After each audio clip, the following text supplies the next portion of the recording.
Bapak Ibu sekalian, fraksi PKB memandang bahwa pembahasan kesiapan pangan menjelang Ramadan dan Idul Fitri tidak boleh berhenti pada kesimpulan bahwa stok nasional dalam kondisi aman.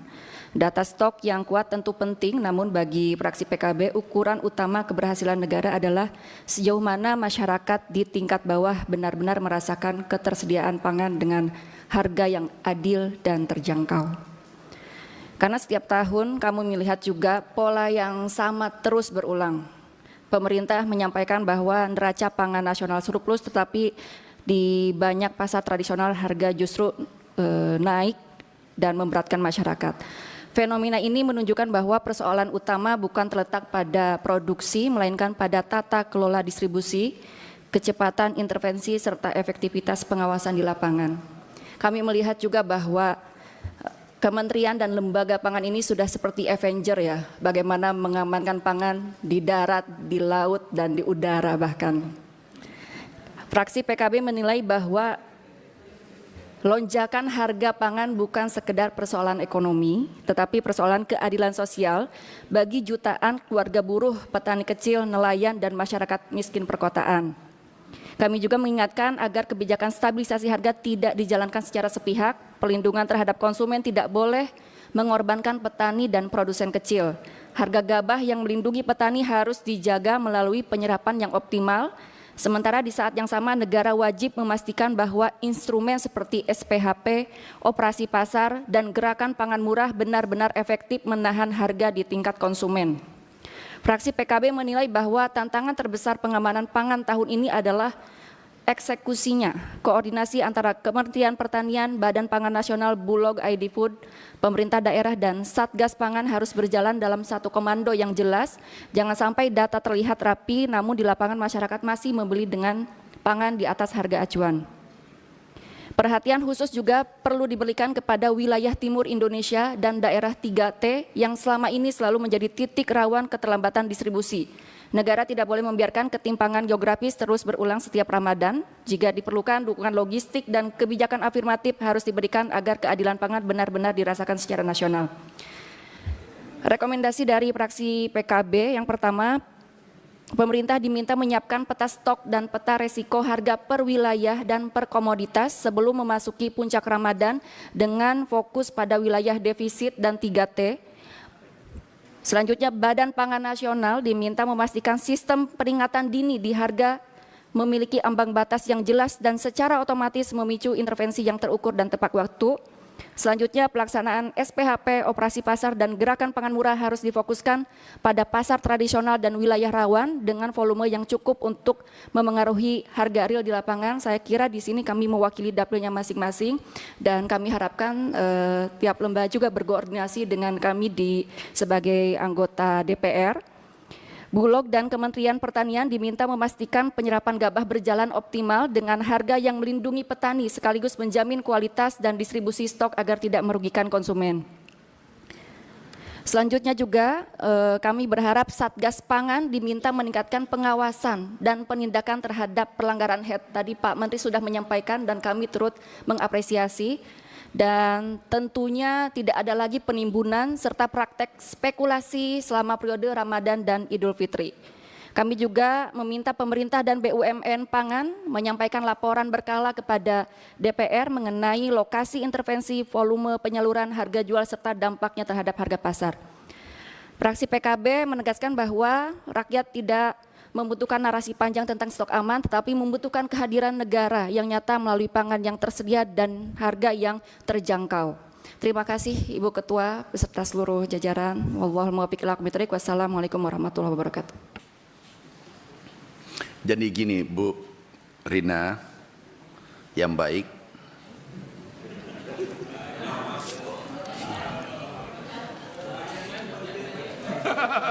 ini salah juga Pak. siap salah Bu Ketua.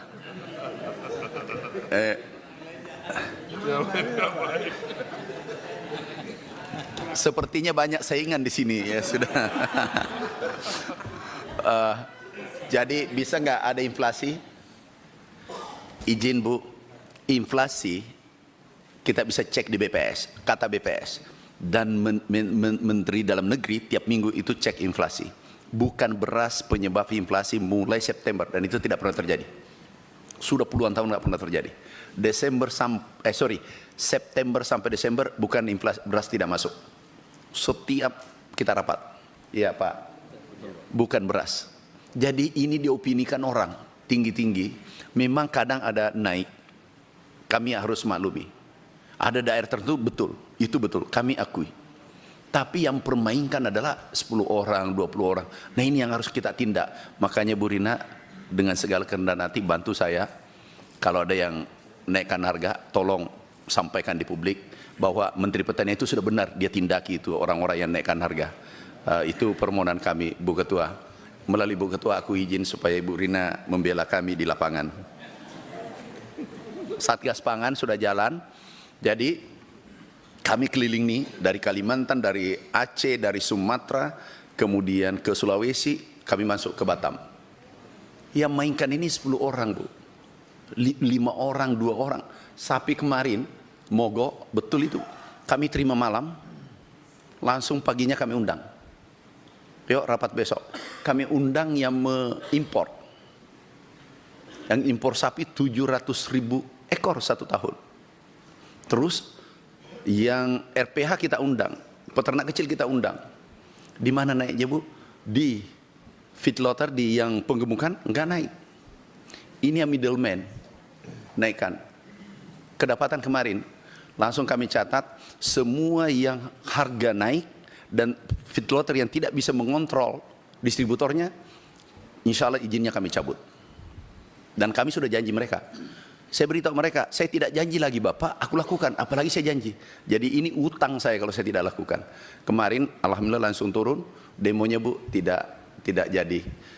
Kalau dukungan Ibu Ketua sudah baik banget, terima kasih Bu Ketua. Dukungannya terhadap kami di Kementerian Pertanian.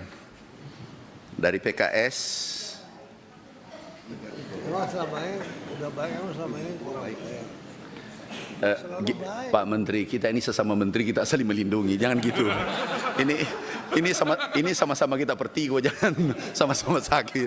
Janganlah. Pak Alex, mumpung Pak Alex sudah baik. Izin. Oh sudah baik, kalimatnya juga salah ini. Baik. Selalu baik Pak. Selalu baik ya. Kalimat saja kita persoalkan. Ini sedangkan 2 ton kita persoalkan dari 4 juta, 3 juta. Pak Haryono dari PKS. Kebutuhan nasional dari impor tadi bisa dimunculkan kembali, tampilkan data halaman 3, 62 kabupaten defisit kita siapkan di sentra-sentra itu Pak. Jadi DMO tadi sekaligus aku jawab, minyak goreng yang selama ini, maaf mungkin saya salah, minyak goreng selama ini DMO itu kewajiban mereka dijual oleh mereka. Jadi dari mereka kemudian dijual oleh mereka. Kami minta tolong negara yang salurkan. Sehingga kita bisa intervensi, bukan berteriak tapi ada aksi nyata. Itu diambil 700.000 ton ya Pak Dirut, Ediput berdua. Kenapa kami daging impor serahkan ke BUMN? Enak ditegur. Tetapi maaf, saudara kita yang sulit ditegur, dihimbau macam-macam, diancam, bahkan sudah tersangka 75. Ini Pak datanya. Tersangka 75 tidak jerah. Ini datanya selama 1 tahun Pak. Pengecer sudah 2.000 tuh dicabut izinnya. Kasus beras 46, tersangkanya 76. Ini pun tidak jerah. Padahal di penjara. Jadi memang berat, tapi kami coba Bu Ketua dengan Pak Riono dari PKS Pak, insya Allah kami bekerja sekuat tenaga bersama teman-teman. Yang defisit tadi itu ada stok kita, kedelai ada, daging kerbau sapi ada, jadi surplus Pak sampai selesai 2 bulan ke depan. Kemudian BUMN apa langkah-langkahnya Pak? Kenapa BUMN ada gula, ada daging di sana, ada bawang, ada beras, minyak goreng, ini dimiliki semua. Ini adalah instrumen atau alat untuk intervensi pasar. Yang dulunya himbauan. Sekarang agak-agak ada dua kita lakukan. Intervensi pasar dan penindakan. Kalau dulu intervensi pasar himbauan. Nah, sekarang intervensi pasar penindakan. Alhamdulillah tahun lalu 2015 relatif stabil. Kemudian Nataru alhamdulillah relatif stabil. Kami tidak pungkiri bahwa belum sempurna. Belum sempurna apa yang kami lakukan, tapi kami lakukan secara maksimal.